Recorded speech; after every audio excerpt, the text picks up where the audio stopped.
Aaron Nola is really the story. I want to talk to Mike McGarry from the Press of Atlantic City about what he's seeing from Nola, what the future of Nola could be, and how important Nola is to this pennant race. If they're going to make the playoffs, Mike, I think it's going to be because Aaron Nola turned this thing around. But I'll ask you, do you see Aaron Nola turning things around, or is this essentially what he's become? Because last year, 5-5, 3.28 ERA. He was okay last year, but he certainly wasn't close to the guy in 2018. Is this just becoming who Aaron Nola is? Well, I hope not, and I hope not for the Phillies' sake also. I definitely think he has to turn it around in whatever 4 or 5 starts he has left for the Phillies to have a shot here. But except for rare instances this season, he's pitched up. I think he had that complete game shutout early in the season. He struck out 10 Mets in a row, but he has seemed to have struggled with his fastball command all season long, and that has caused problems for him and led to outings like last night. And unfortunately for him, he's had this narrative where he struggled in September, and this might be the most important September of his career, and his first 2 starts in September this year are not good. Obviously, he was a Cy Young candidate a couple of years ago. He finished 3rd in that race. His ERA was 2.35, a whip under 1.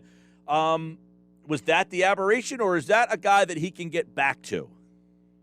Yeah, I think he's somewhere in between where he was when he was really, really good and where he is now. I remember when Phillies first drafted him, what we heard from scouts, what we heard from the team was he's not an ace, and there you go. There's that discussion. Is Aaron Nola an ace? He's not a number 1 guy, but he's a solid number 2 or number 3 guy. And I think if you've got a really, really good baseball team, a baseball team that can win 100 games, a baseball team that can win a division, he's probably at best a number 2 starter, but probably a number 3 guy in your rotation. And right now he's the number 2 guy for the Phillies, but he's pitching like a number 4 or 5 guy. I mean, if you look at it, 5 innings last night, 3 runs, people will say, okay, by today's standards, that's okay, but that's not acceptable for a guy 1 or number 2 starter. He needed to do better last night, and it was a key night. They had a chance to stay within a game and a half for the Braves. Right. The Braves are playing the Nationals now. The Braves can make some hay in Washington, which is like a double-A team right now.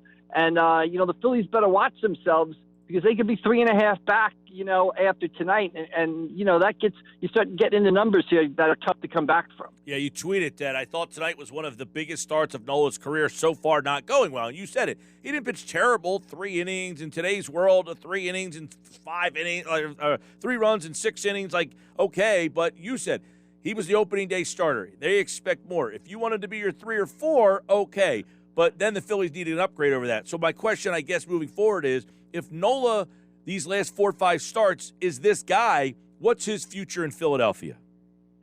Well, I think he's signed. He's got a reasonable contract. You probably don't want to trade him after a year like this, coming off a down year. So I think you try to get him back to where he was the last season or 2 and make him more like that number 1 guy. But overall, I think you need to upgrade your pitching staff so that so that maybe he becomes a 2B type of guy. And maybe you look for another starting pitcher that you can slide in behind Wheeler and make Nola that kind of co-number 2 guy with. Mike McGarry from the Press of Atlantic City. So, in your opinion, all right, how important is Nola over these last 4? If they make the playoffs, it's because Nola turned it around. They don't make the playoffs if he's this guy. Exactly. I mean, he's a guy you're counting on, right? You're basically going with 4 starters now and a bullpen for when you need the 5th starter. So if you're not going to get outstanding performances out of Nola, you're going to be in a lot of trouble. You've got to win the games that Nola and Wheeler pitch to make the playoffs. And again, you're at a time of year where a 2-game winning streak, a 3-game winning streak, and a 3-game losing streak can make all the difference in the world. You win 3 in a row, all of a sudden you can be within a game and a half, a game of the Braves. You lose 3 in a row, you're 4.5 5 back with 20 to go, and that's a lot or almost impossible to make up. Right, and obviously we've seen them. Right? A couple of weeks ago they were 2 up, then they were 5 back, and now they're 2 back. So we're 24 games left here. You like the must-win. That's the name of your column. When do these games start to feel must-win? Are they hitting that territory, Mike? I think they're hitting it right now. In fact, if you got to look at the scoreboard tonight. If the Braves are winning tonight, if the Phillies look up from Milwaukee, I think the Braves start at 7 o'clock. The Phillies game might start 7:40, 7:45. If the Phillies look up and they come to the plate in the top of the first inning, they look up at that scoreboard and the Braves are up 3-0 on Washington.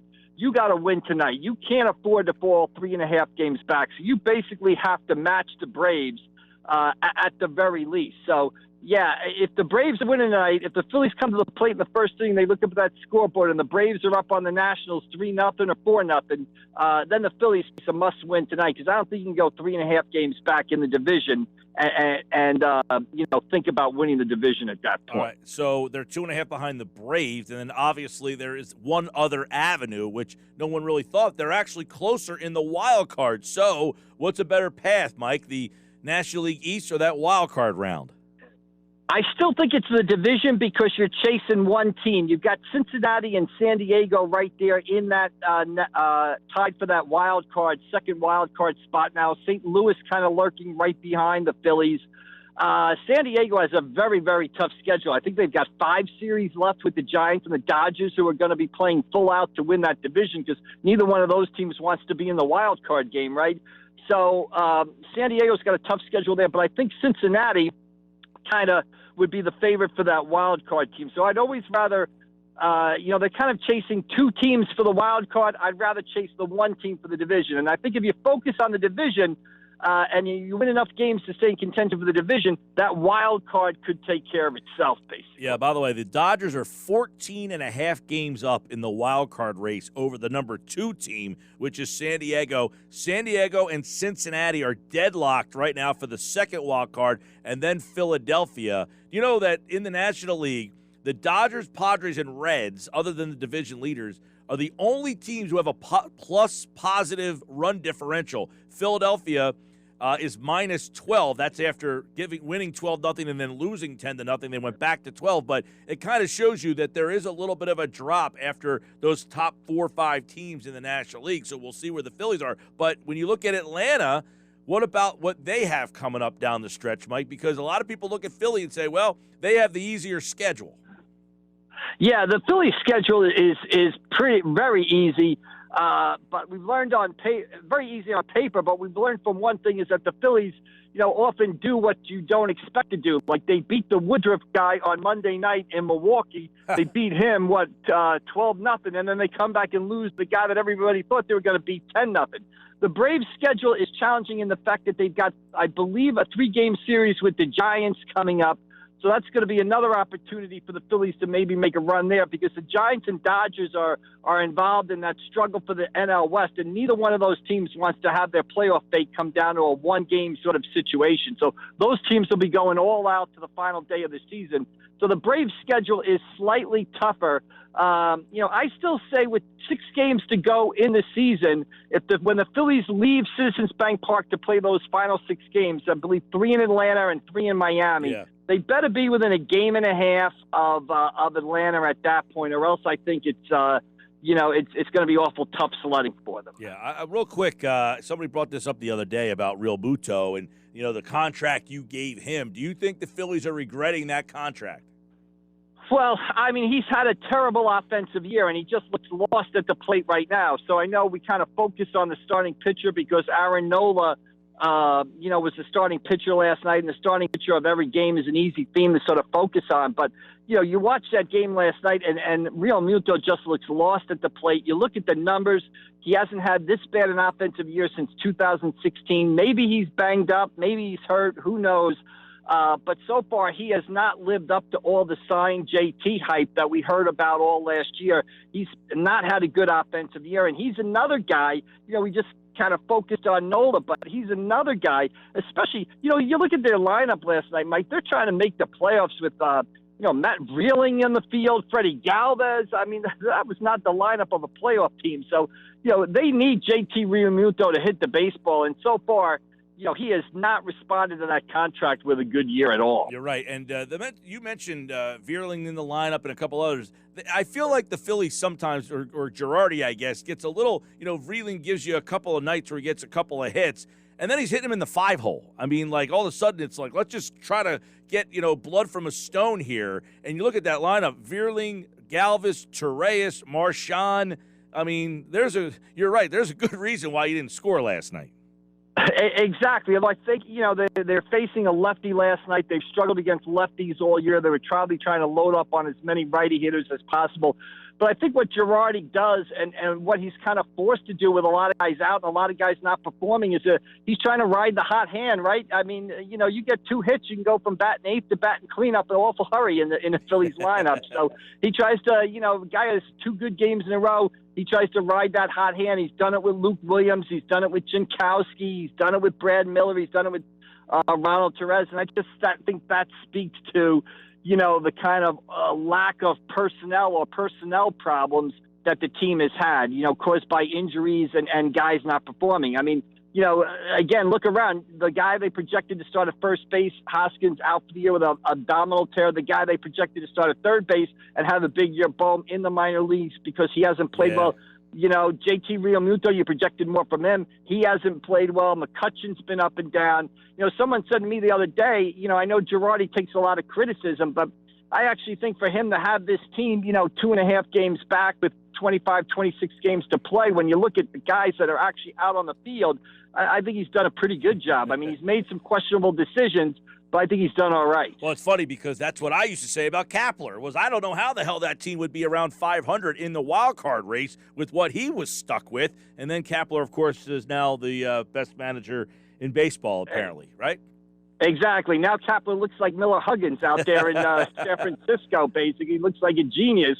But again, I would have to say that I think Girardi, when you look at the personnel and the years people are having and the injuries, I think the fact that the Phillies are so close is an actual testament to the job that Girardi's done, basically. Okay, NBA training camps are getting ready to open in about 2 weeks. Mike McGarry, Ben Simmons says he doesn't want to be here and will not report. Will he be a member of the Philadelphia 76ers when they report? I believe it's on the 22nd. Yeah, on the day he reports, I don't think he'll be there, but I think the Sixers should not feel any pressure or any deadline to be forced to make a deal before that. They can let this situation play out. I don't think you can let it play out 2, 3, 4 months into the season. But if I'm the Sixers, I'm sitting back. I'm not being forced into a deal that I don't want to make because Ben Simmons doesn't want to report to training camp. Don't let him report to training camp. Don't let him start the first 2 or 3 weeks of the season. The Sixers shouldn't panic. You never know what's going to happen. You never know what injuries are going to happen. You don't know if Dame Lillard's going to show up in Portland, take a look around there and say, I don't like what we're seeing here, maybe get me out of here now. If I'm the Sixers, I let this situation play out. I don't let Ben Simmons put pressure on me to make a deal that I don't want to make a deal just because he tells me I'm not going back to training camp. So I think the Sixers are equipped with him. If they have a healthy Embiid with the personnel that they have, they win 48 to 50 games in the regular season as it is, even without Simmons. This is interesting to see how this all kind of shakes out here. With obviously, Simmons saying he doesn't want to be here anymore. It's put the Sixers in a much different situation than they were in about a month ago. No, I think it might also be a reality check for Ben Simmons. Ben Simmons is not Anthony Davis. I know there's a lot about Clutch, his management, and the power that Clutch has. But the last time, I always say to people watching the games, the last time we saw Ben Simmons on the court, he was being benched in the fourth quarter of games. He was shooting 34% from the foul line. He was taking 3 shots in the fourth quarter of a 7-game series. I mean, I don't see where he is not exactly dealing from a position of strength. So I wouldn't let Ben Simmons force my hand if I'm the Sixers and feel like I've got to make a deal by the first day of training camp just to keep Ben Simmons happy. All right. Mike McGarry from the Press of Atlantic City. Don't forget his must-win column on Fridays in the Press. And, of course, he appears on Friday's show as well. Thanks, pal. All right. See you, Mike. All right. There's Mike McGarry, and his appearance on the show is brought to you by Calvi Electric, now offering residential services for your home and business. Visit them online at calvielectric.com.